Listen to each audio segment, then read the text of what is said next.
The last three topics that we are dealing with in the electricity section deals with circuitry.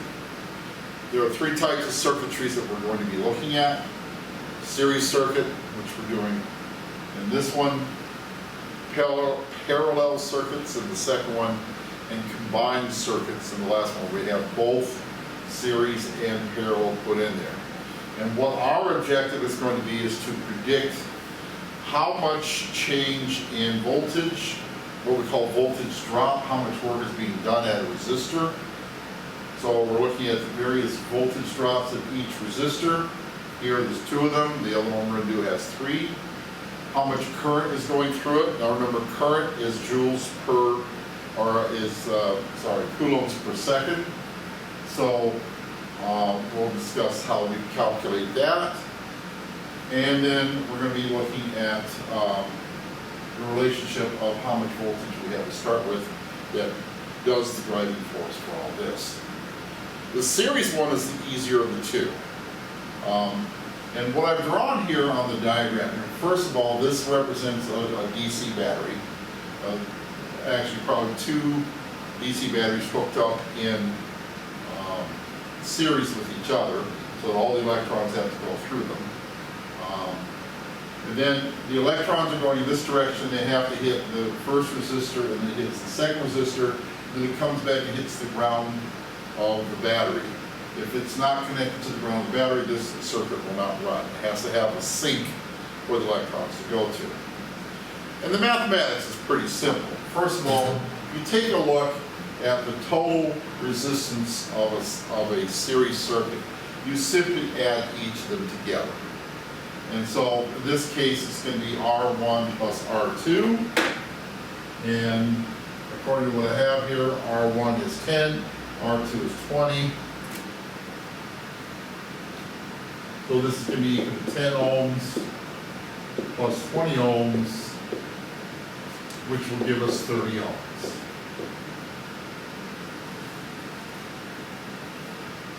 Now, the current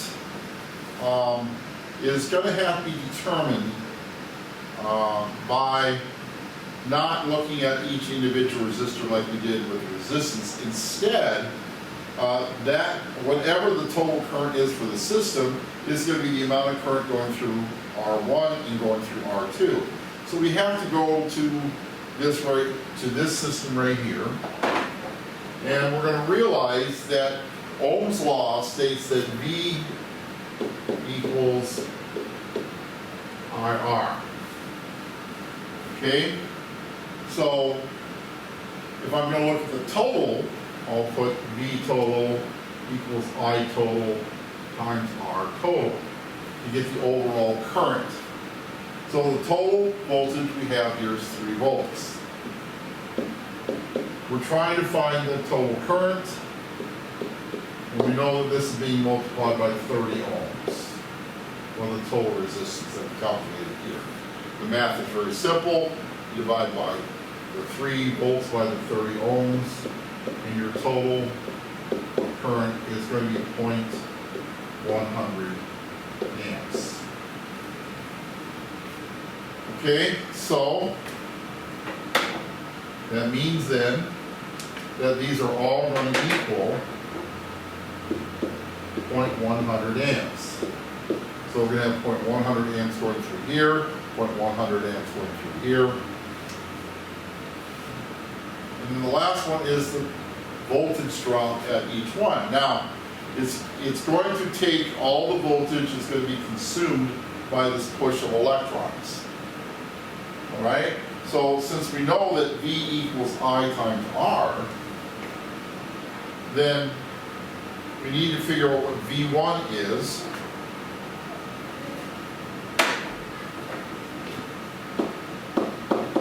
By taking I1 times R1. And I1 we said is 0.100 amps. Oh, not plus, silly man. Times R1, which is 10 ohms. And when we multiply those together, we get 1 volt. And what will happen here is We have something called a voltmeter that will measure, you put it at either end of this resistor, and you measure the voltage going across this, and it should measure to be 1 volt as we just calculated there. All right, not the entire 3 volts, but it's going to consume one of the 3 available volts as it goes through that. Okay, and then the voltage drop across the second one is going to be I2 times R2. And so this is going to give us then, again, I1 and I2 are the same, the 0.100 amps times, and then R2 we establish as being 20 ohms. And that's going to give us 2 volts. And the sum of those two, as we state over here, V total equals V1 plus V2, should be the voltage of the battery here. Now I will also say, this is in complete theoretical situations if there's no loss of electrons within the battery itself. There is a little bit of resistance, so you won't necessarily get a true 3 volts, but close enough. Okay, let's take a look at another one, make sure we got that down. We have a 3 resistor system here. Again, all hooked in series because all the electrons have to go through all 3 resistors. So the first thing we need to do is to find the total resistance. So that's simply going to be the sum of these 3 right here. So 50 ohms plus 100 ohms plus 150 ohms equals 300 ohms. So that's the total resistance for this. We're going to use that to figure out the current. And the fact that this is a 12-volt battery. And again, recall that Ohm's law is V equals RR. So that means then that it's going to be 12 volts equals the total resistance times I. That means you take 12 divided by 300, and we're going to get 0.04 amps. Use the old symbol. 0.04 amps is going to be our current going through that. Or 40 milliamps. That means that if that is true, then all 3 of these currents, because they all have the same current going through it, it's not going to slow down or lose anything in theory. So these are all going to be 0.04 amps.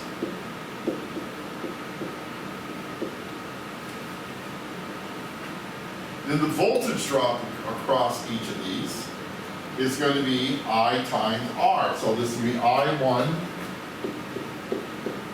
times R1. And I1 we said is 0.04 amps. And R1 we said is 50 ohms. This is going to be 2 volts.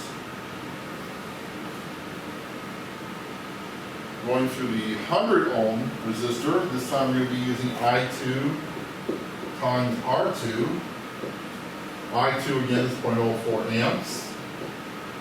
And R2 is 100 amps. And we get 4 volts for that. And then we do the same thing here. So I3 times R3. So that's going to be 0.04 amps times 150 ohms. And we get 6 volts. And if you take a close look at that, add these 3 together, we get 12 volts, which is a good way to double check and make sure that everything works out nice and clean. That's all there is to series circuits. So, your practice problems is a separate sheet that you will have to take a look at. It's on the Google Classroom, very easy to find, so have fun.